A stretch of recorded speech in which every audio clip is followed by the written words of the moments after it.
Mohamed Salah has attacked Arne Slot, for benching him for a third game running. And Mo Salah is not a happy man. People actually said that Liverpool had made an upgrade with their new Hmm. signings and put in the names of the new signings and then put in the names of the players that had left the club in Darwin Nunes and Luis Diaz. I think Liverpool fans are divided. Some say, well, don't treat my legend like that. Others are like, you're not bigger than the club, you need to leave. Some are also saying, well, if he leaves, Slot must leave as well. The one has not played well in the last 5 games. Let's not look at the start of the season.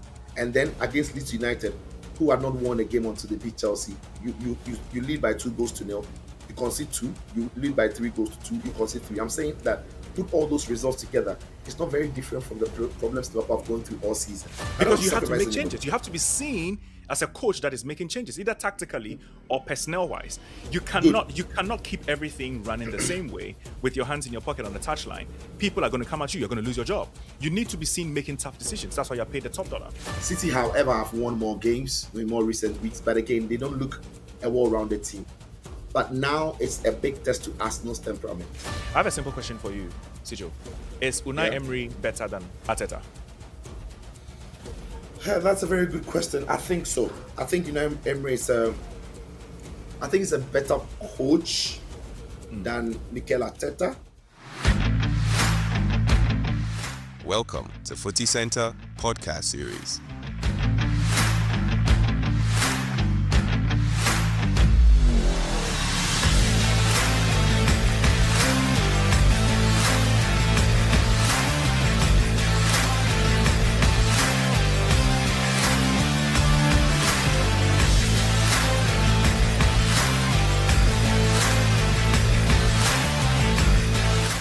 Welcome to Footy Center podcast series. Ladies and gentlemen, it's match day. Welcome to the FC Pitchside podcast with me, Theo Winyan. And in this episode, the Gunners have been gunned down by the specialized weapons of Unai Emery. Chelsea continue to crumble, and there is fire on Mount Salah, and also Ghana's World Cup group as revealed on Friday. We're bringing you all these conversations right here on this particular episode. Remember, this is FC Pitchside podcast. You may be watching us on YouTube.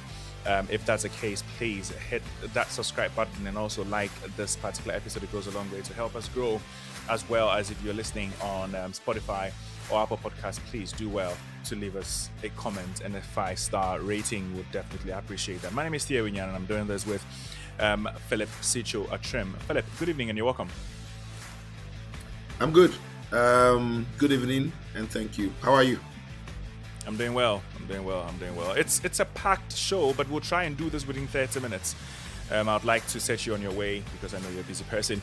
At the same time, I would like to make sure that our audience enjoy something packed, Absolutely. short, and crisp. And so we'll go straight to what is supposed to be the weather shirt. As we know, I'm always going to be serving clues about a particular footballer or someone in football, and my partner in crime, Sicho, will help identify this person. And I have 4 clues spread across the entire episode. So this is the first of them. He has 1 attempt after every clue. This person is currently a pundit on a major network after enjoying life in football in about 4 countries spanning 2 continents. 4 countries, 2 continents, currently a pundit. 4 countries, 2 continents, currently a pundit. It takes out the likes of Jimmy Carragher, doesn't it? Absolutely. Jimmy Carragher, Gary Neville, you're out of the equation. Roy Keane, Exactly. out of the equation. Paul Scholes is out of the equation. So Thierry Henry. Well, it's a good shout, but no. So we'll come back to it. Wait, Thierry Henry is a TV pundit. He played in Juventus in Italy. He Right. played in France for Monaco. He Right. played in Barcelona for Spain. In Spain. Spain.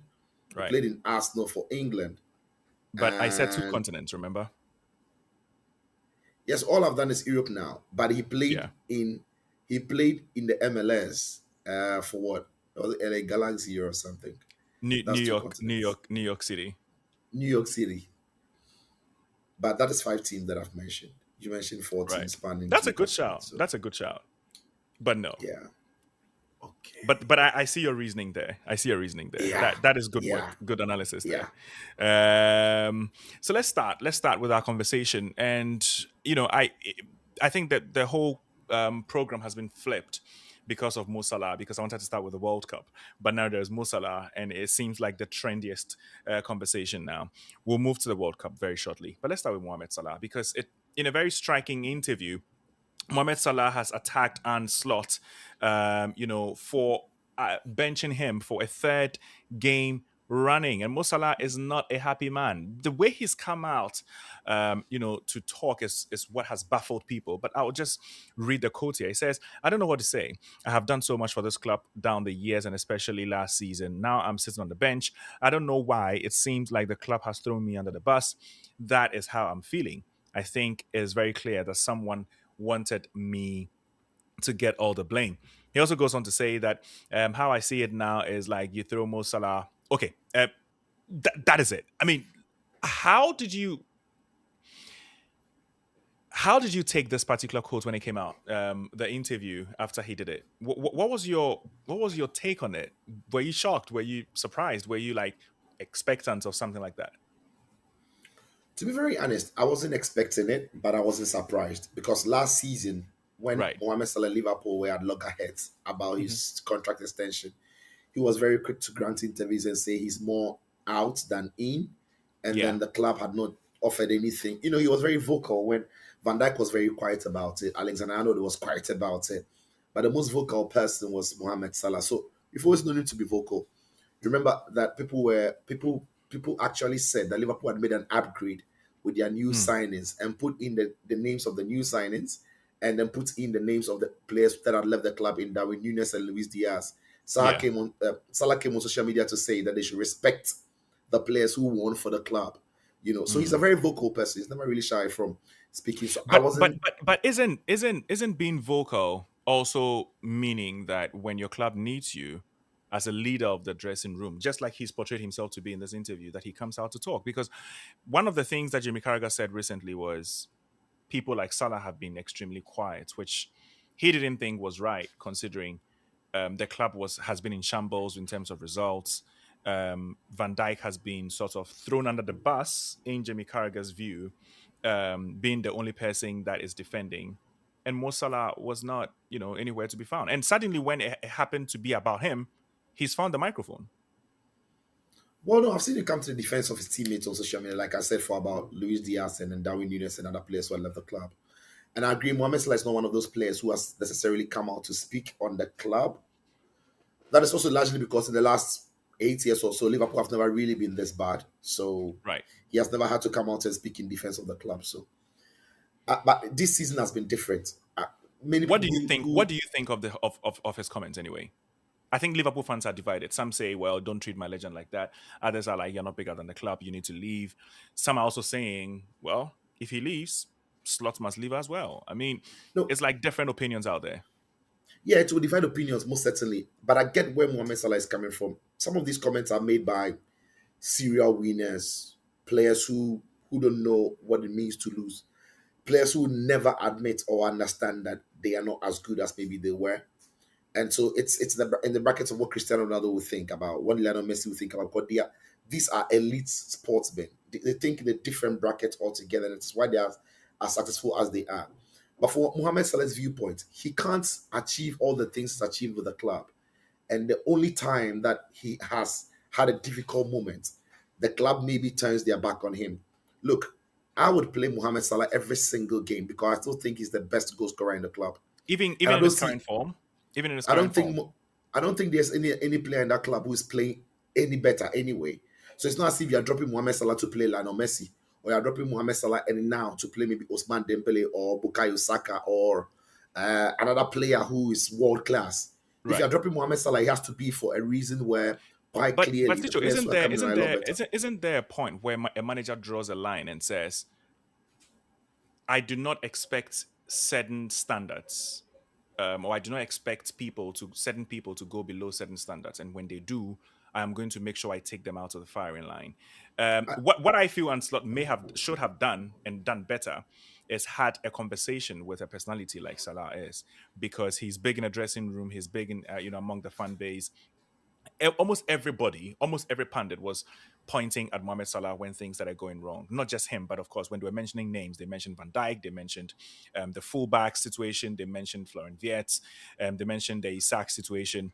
But Salah was also mentioned, and the people, kept saying this guy is not tracking back, blah blah blah. For whatever reason it was that Mohamed Salah was dropped to the bench, I feel that when you are treating certain players, especially of Mohamed Salah's ilk, certain conversations need to be had, just so that bridges aren't burned. So that, for example, in his comment, he said, I had a very good relationship with the manager. Now we don't even speak. And that speaks to me as a lot of things gone on wrong on the training grounds, in the dressing room. And this guy, out of frustration, has come out and spoken in the media, which I don't support. But I feel both sides can be right, both sides can be wrong. Two sides of the story can be true. At the end of the day, the manager has the right to drop or pick whichever player he wants to pick. I'm just saying that there are players who are outliers. Mohamed Salah is not any ordinary player in the Liverpool shirt or in the world of football. So do you think no matter how badly he performs, he should still be allowed to play? He's bigger than the situation. He's bigger than... The reason I say this is that goal scorers or attacking players need to keep playing to play themselves out of bad forms. Right. I've never seen any consistent goal scorer who has picked form from being on the bench or coming from the bench. But do you also agree that some of most, if not all of those goal scorers are strikers who can be exempt from playing? Mohamed Salah is in a position where in modern football you need to be helping the team, and the manager feels that the team is not balanced. Not necessarily. The balance of the team is not necessarily about Mo Salah. I think, like I've said severally, Liverpool went to the transfer market and made a terrible business. The business they did weakened the team. The play they sold, the play they brought in, the profiles didn't match. Liverpool are slower. Liverpool lack a bit more of energy. And Liverpool in the front line are not as physical and potent as they used to be. And Liverpool now are playing a 33-year-old Mo Salah as a very wide forward. When he was even younger, he was playing closer to the box than he is now. I think it's very tactical, and I think it's structural. Another manager would have figured this out and played Mohamed Salah closer to the box, because he's a better goal scorer than Isak and Ekitike and Cody Gakpo and everybody. What I'm saying is, Mohamed Salah is even more creative than any Liverpool player. What do you think? That the moment Mohamed Salah is not playing well, Liverpool are not scoring lots of goals? Why do you think that the moment Mohamed Salah is not playing well, Liverpool are not creating a lot of chances? If I were the manager, is Van Dijk also not playing well? He's also playing terribly. So we can talk about the defense, and that is, I think Van Dijk has been terrible. So in this case, you are arguing in case of the of the attack. In attack, yes. If Mohamed Salah, if Liverpool were creating chances, Salah was missing all the chances. Liverpool was scoring goals. Salah was no. It's not like that. The entire framework of the team is not working. To single out Mohamed Salah as that is, for me, not necessarily. Do you think he's been singled out though? Okay, so let me ask you this. McAllister has been benched at different points in the season. Florian Wirtz has been benched at different times in the season. Isak has been in and out of the season. Ekitike, who was firing at the start of the season, was sacrificed for Isak at some point in the season. Cody Gakpo has been benched at some point. The only players that you would say have not been touched will be the two centre backs, because they don't really have any adequate cover for them. Kerkez has been benched at some point, even though he seemed like a shoe-in for the first 11 at Liverpool. And Robertson was brought back into the team, and Robertson himself was benched for Kerkez and was brought back into the team. Why do you think Salah feels that this much entitled? Yes, we understand he's a legend, but I've also mentioned some very, very good players in here. No, all of them are not Salah. Put all of those players together, they are not as good as Salah has been for Liverpool. That is my point. Does it matter? It does matter. It does matter for me. So in your points right now, are you saying that Salah is bigger than Liverpool? No. Salah is bigger than every other player in the Liverpool team. But is he bigger than the club? Is he bigger than the club? No player is bigger than the club. But what I'm saying is, so if the coach benches him, does it mean that the coach is choosing the club and the welfare of the club over the welfare of the player? He has to reflect in the results. Well, it's not reflecting the results, so it's not a Salah issue. If the coach is dropping Salah and Liverpool are winning games and winning them Have they played better? handsomely. Have they played better? Do you think they've played better They've not. since Salah has They've been not. benched? They've not. They've not. They played against a very The poor reason West I Ham ask is team. because maybe they've not gotten the results yet. Maybe the performance is They've not. it Liverpool gives have an still looked indication slow. of where the club is going. No. They've not played better. Liverpool have not played better. They They've won looked against still West Ham. slow. They won against West Ham United. That is against. They That's drew against against West Ham. Sunderland, and they drew against everybody Bournemouth. But they were wins. losing. They were on a losing streak before. No. And what I'm saying is, they won against West Ham. Everybody loses. Everybody wins against West Ham. It's not a team. West Ham is a slow team. They don't Man play. United did not. Well, of course, that's Man United. And they got a draw against Bournemouth. Against Bournemouth. They weren't necessarily a great team. At the time they got a draw against Bournemouth were on the decline. Bournemouth has not played well in the last 5 games. Let's not look at the start of the season. And then against Leeds United, who had not won a game until they beat Chelsea, you lead by 2-0. You concede 2. You lead by 3-2. You concede 3. I'm saying that put all those results together, it's not very different from the problems Liverpool have gone through all season. So it is not a single or individual player matter. But when the whole team is struggling, I'm never going to be looking at the most important player in that. If you were Slot right now, now, who would you have sacrificed in that team? Because you have to make changes. You have to be seen as a coach that is making changes, either tactically or personnel-wise. You cannot keep everything running the same way with your hands in your pocket on the touchline. People are going to come at you. You're going to lose your job. You need to be seen making tough decisions. That's why you're paid the top dollar. So what decision would you have made? You need to be seen to be changing the results. It's not the decisions doesn't matter if it doesn't bring any about the results. I'm saying he's done. Look, as we mentioned, McAllister sat on the bench, Keke sat on the bench, Robert, all of them have been going to the bench. So why is Salah so entitled? If everybody else has suffered the brunt, why is he so quick to come out? They are not Salah. They are not Salah. It's like, so look, Mohamed Salah is. Would you say that Ronaldo was right to have criticized Manchester United when he did? Yes, he was. I said it. And everything Ronaldo said, people have said that. Look, if Rashford said Ronaldo what Ronaldo said, you can question Rashford because he's not Ronaldo. Ronaldo hasn't played football to achieve what he's achieved, to be treated like Rashford. Mohamed Salah has not dedicated himself Ronaldo's to biggest Liverpool. achievements were at Real Madrid, not at Manchester United. It was at Manchester United. He won the Ballon d'Or at Man United. That was his greatest Ballon d'Or to have won. The first time an English player had won the Ballon d'Or in a long time. He won the Golden Boots. He was in fact, in that 2008 season at Man United, he won every single individual trophy that any player could win under the sun. It was a massive season. He had earned it. And I'm saying Mohamed Salah has earned the right to be aggrieved that Liverpool are dropping him because those who are playing are not better. That's why I stand on this. I generally feel he's entitled. I don't agree with players who come out and sort of speak against, because I mean, for all the times that you were playing bad, your coach could have also gone into press conferences and spoken about you. He didn't single you out. All he did was to take action, what he thought was best for the team. I don't think that Mohamed Salah should have come out the way he did. I think that is also disrespect to his teammates, because what you're saying, you're better than the other players. Because is he not? Because is he not better than them? Statistically, you could be better than them, but right now, are you better than them? Yes. Who is better than Mohamed Salah in the Liverpool team? Okay, so did any player come in and play less than what Salah was playing this season? Of course. Like yes. Who? No player in the Liverpool team is better than Mohamed Salah. No, in his position, the one who replaced him. There's nobody in his... Szoboszlai is in his position. Szoboszlai is not a better player in that position. Is Szoboszlai not playing better than Salah? No. He's not in that position, no. Szoboszlai has generally been Liverpool's best player this season. He's Liverpool's best player in that position. He's not better than Salah. And Szoboszlai knows it. Okay. Anyway, so where do you think Salah will be headed now? Do you think he has a chance to stay at Liverpool? It's almost like he said his goodbyes. Yeah. I think Liverpool will also be happy with the way Salah has gone about it. It's easier now for them to push him out of the club without their fans being aggrieved. Because it's going to be like Salah is not happy to be here. He doesn't want to be at the club, blah, blah, blah. He goes to the AFCON. Liverpool move on without him. Maybe they are winning a couple of games. Salah comes back. Epic comes from Saudi Arabia. Salah will be happy to go to Saudi, play a lot of games and be ready for the World Cup.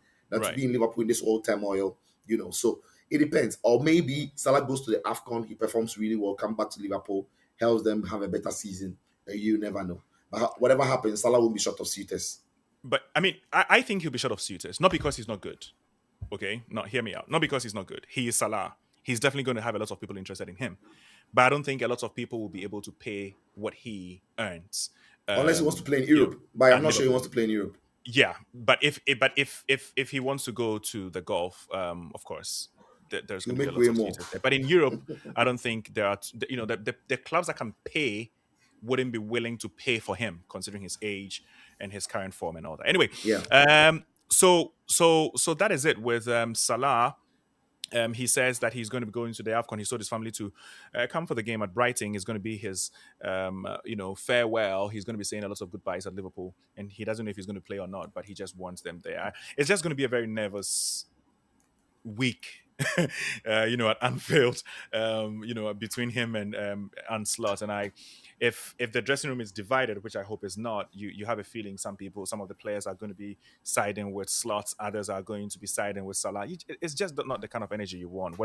However you look at it, I don't think it's the right thing by Salah. He may have a point, but it's wrong from him. But another team that is struggling really is Chelsea. They went to Bournemouth and drew 0-0. I'm not going to talk about that because I thought it was a absolutely shambolic performance by Chelsea with their first teamers all returning, including Cole Palmer, who also started the game and lasted over 50 minutes. But let's look at Arsenal because they were gunned down by Unai Emery.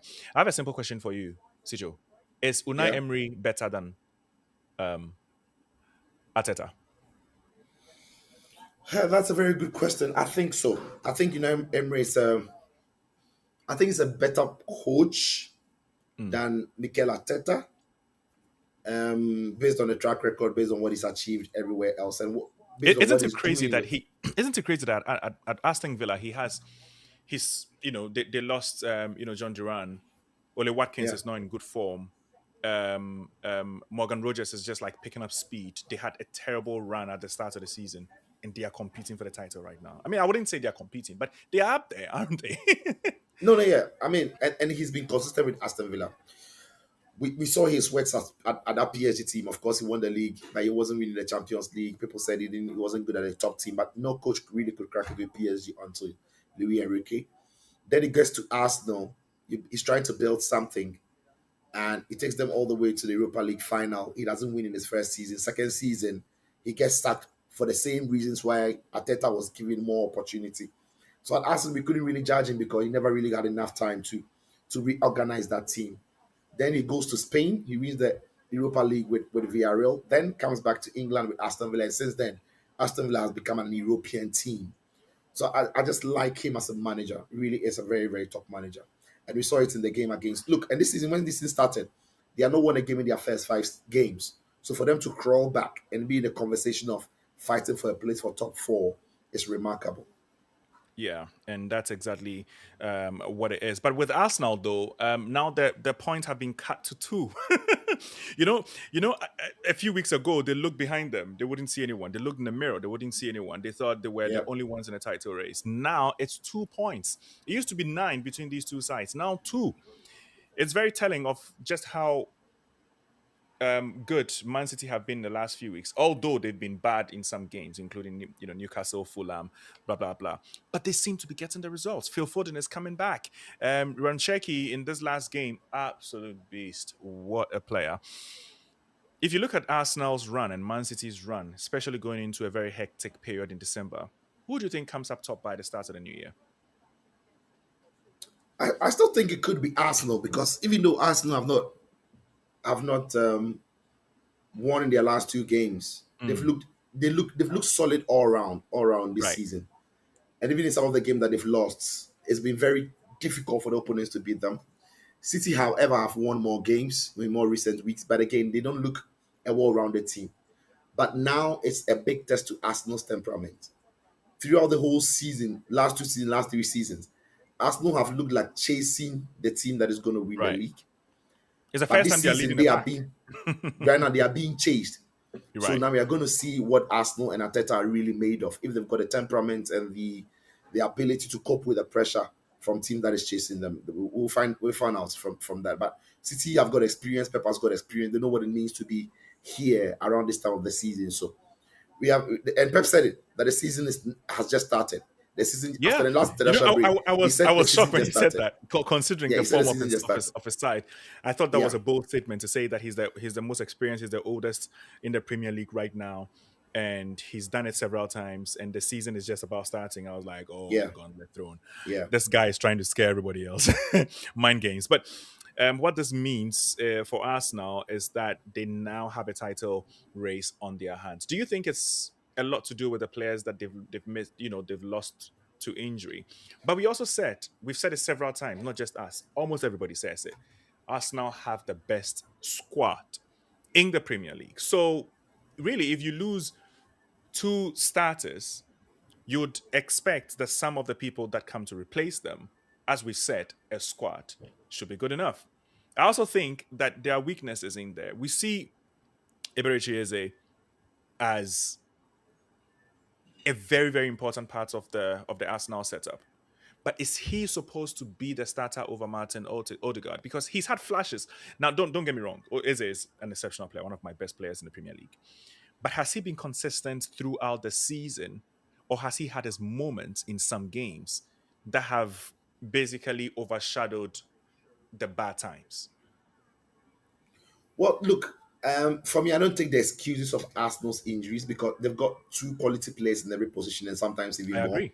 Because Yeah. some players can play multiple positions. So a player like Timber, he plays a right back, but he's a very good centre back. A Exactly. player like Ben White even can be a very good centre back. He's not played there in a while, but they're fine.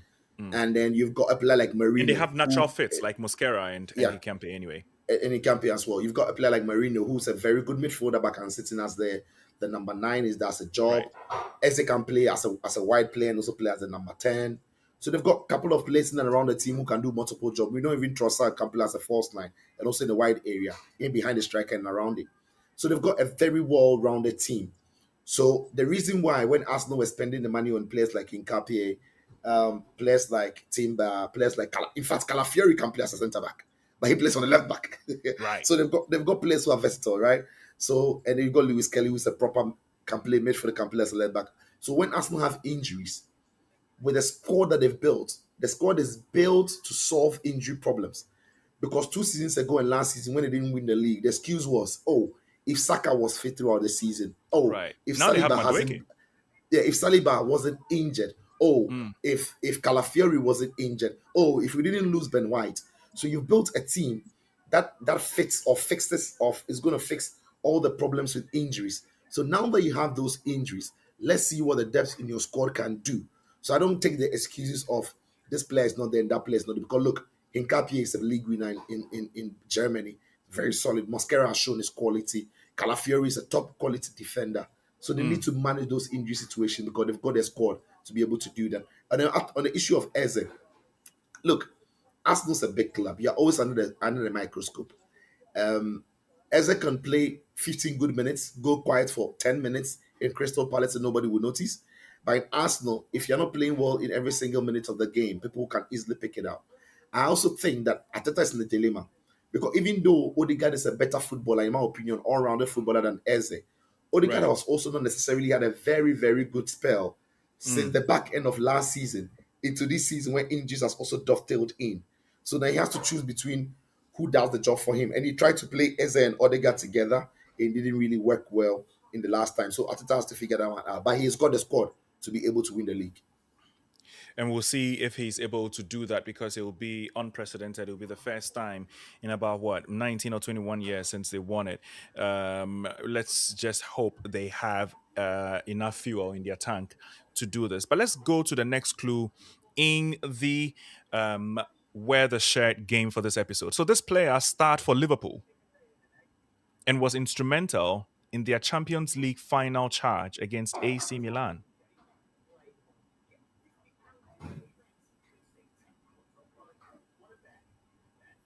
Whoa. 4 continents. He started for Liverpool. Instrumental in the Champions League final against AC Milan. You know they played 2 Champions League against AC Milan. One was in 2005, one was in they 2008. lost one. They won. Sorry, one was in 2005, one was in 2007. 7. Right. Yeah. So if they won that one, if it was instrumental in their charge, then it was the one they won, I think. So that team had Didi Hamann, Finan, Risse, Judek Impost, Steven Gerrard. He had Alonso. He had Milan Baros. He had Jibril Cisse. He had Harry Kewell. No, not Kewell. You Not seem to be kill. dancing around a lot. I'm just trying to remember. Who is he? I'm just trying to remember the squad and then pick one person out of that squad. 4 continents. Played on 4 continents. Played in the Premier League. Obviously, played in Liverpool. He played in 2 continents, but 4 different I countries. mean, 2 continents, and it's not a pundit. Yeah, for a major network. A major network. A major network. You have 30 seconds. Sorry to rush you. Steven Gerrard. It's Steven Gerrard. No, it's not Steven Gerrard. We'll come back to it. But again, it's a good shot. I'm pretty sure the third clue is going to give it away, just like it always does. But for now, we'll move away from there. Also, though, in Spanish La Liga, Barcelona won by 5-3. Atletico Madrid lost their game, and Real Madrid against Celta has ended Yeah. in defeat at I just the saw the game. Bernabeu. Yeah. At the Bernabeu, and Yeah, I saw that the is game. huge. 2 red cards. There are Xabi 2 red Alonso. cards. Fran Garcia was sent off. Carreras was sent off as well. Both of them very silly yellow. 2 yellow cards to pick. Fran Garcia had 2 quick yellow cards, all of whom were yellow cards. And then Carreras got a yellow card and tucked himself into a second yellow card. And, Real Madrid is just not working. Whatever Alonso is trying to do is not working. The team he picked today, again, didn't look balanced. They have the In the last individual win, quality. In fact, what the Spanish pundits were saying was, he seems to be bending his will a bit, to suit, what's his name, Vinicius Junior and Mbappe. But whatever it is, whether it's his own style, whether he's trying to now be a better man manager, whatever it is, it still isn't working. the Real Madrid, I also think that one player that Madrid have missed is Monster Antoine. Surprising to say, because when you've got Vinicius Junior and Mbappe, Fede Valverde, these are huge names. But he brings a lot of balance to the attack because he is the only proper wide left-footed player who starts on the right and cuts in, so sends the team inward so that they can have a run down the other side. Rodrigo is going to hug the line. Brahim Diaz doesn't quite have the pace. Adagula is not a wide player, he's more central. So since Monster Antoine got injured, Madrid's balance, especially in attack, is gone. And then Jude Bellingham is back into the team now. So you have to find a place for him to be in. And it's not Bellingham's fault. When Bellingham's played, he's played well. But the point now is, with Adagula playing well and Bellingham playing well, are you sure you can play those 2 players together? Because I'm thinking, if you've got Fede Valverde and Tchouameni in the middle of the park, you have to go with either Adagula or Jude Bellingham. And you can't play both, in my opinion, in the same team in central midfield. He's tried to accommodate the 4 players, Tchouameni, Valverde, Bellingham, and Adagula. And I think the balance of that team is just not working. I agree. Anyway, before we do the World Cup draw, which will be our final topic for the day, let me just give you the third clue. In his Barcelona days, this man barely featured. Wait, he played for Barcelona? Yeah, he played for Barcelona. I wouldn't say he barely featured. He played fairly well across an entire season. He was obviously not a star over there, but he was a huge star for another La Liga giant. Now at least you know this person played in Spain. Oh, yes. It's a major TV pundit for ESPN, Luis Garcia. Luis Garcia is correct. Luis Garcia is correct. Yes. You know, when I was picking the team and I said Harry Kill, I knew it wasn't Harry Kill. I knew it was another player because he had the hair and all of that. Right. But the name, if I had mentioned Luis Garcia in the second clue, if I had remembered it was Luis Garcia in the second clue, I knew it was a player. If the name had come, I would have known it was him. You'd have known it was him, especially 100%. because I said 100%. this person was in 4 different countries in 2 continents. He also played in Mexico and 100%. played in Greece, aside That's right. England and Spain, and obviously I don't remember the Mexico. I remember the Greece. I don't remember the Mexico, but yeah. Right. Very, very good player in his day. The final clue was going to be a Spanish international who helped his country win the Euros in 2008. That's more difficult. That's more difficult than the third clue. Oh, really? Yeah. But I also mentioned that this person played for Liverpool. How many Spanish players were in the Euro 2008 winning team? Who played for Liverpool? Fernando Torres, Xabi Alonso. Because he barely played in Fernando Torres, Xabi Alonso, Luis Garcia. There are other people, and Pepe Reina maybe. But because he barely featured in that tournament, he might not have easily. I know the starting 11 of that tournament. he might not necessarily have come to mind. Have So, clicked. Absolutely. yeah. Anyway, you're still watching FC Pitchside podcast and listening to us on Spotify and Apple Podcast. Thank you very much for your contributions. World Cup draw is next, and we are focused on Group L because that's where Ghana, we're pitted against England, Croatia, and Panama. How lovely is this? Sicho, you were on TV. I saw you on TV. Big boy Yeah. clips, analyzing here and there, blah, blah, blah, blah. The dust has settled. I'm Yeah. not going to take your initial reactions because I'm sure lots of people have heard you say it Absolutely. over and over again. But the dust has settled. Ghana against England, against Croatia, against Panama. How do we finish in this group? It's a dream draw in terms of fixture for Ghana. Okay. Because you get to play, the more manageable team first in Panama. Mm-hmm. So if you're able to get the win out of the way, then Right. you can, depend upon the results between England and Croatia, you know how to approach the other games. I said this, that the knowledge of results is the most important thing for any underdog in a competition. If you're favorites, you go into every game trying to win it.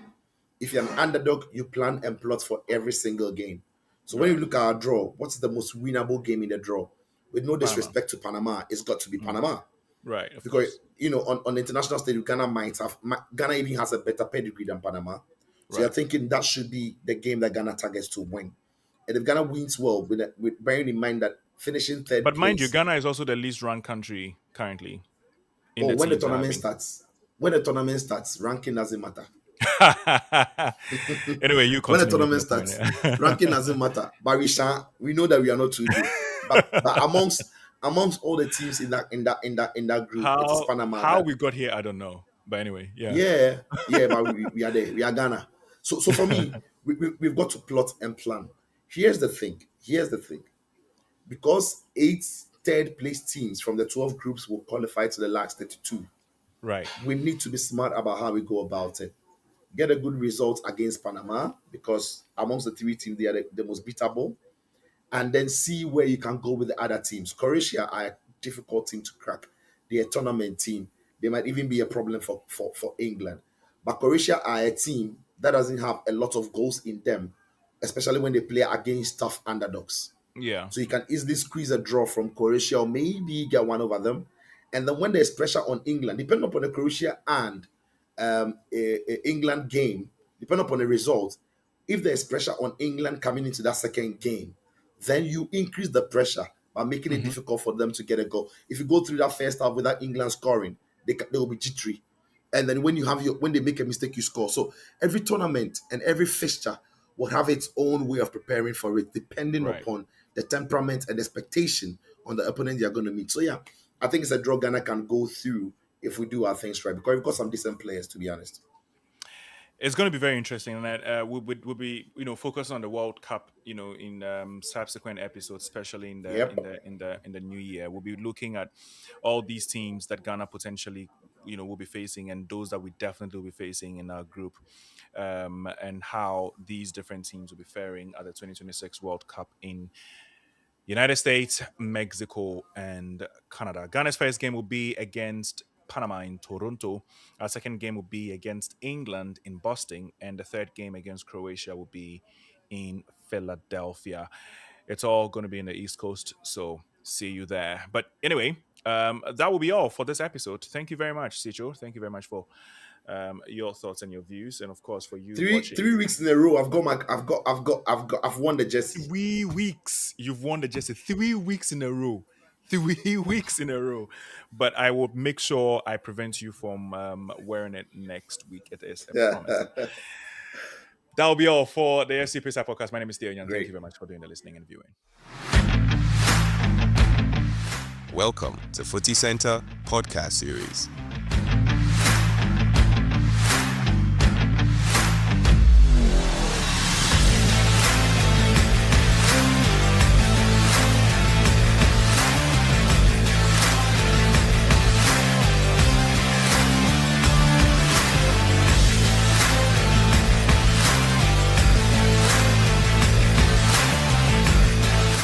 Welcome to Footy Center podcast series.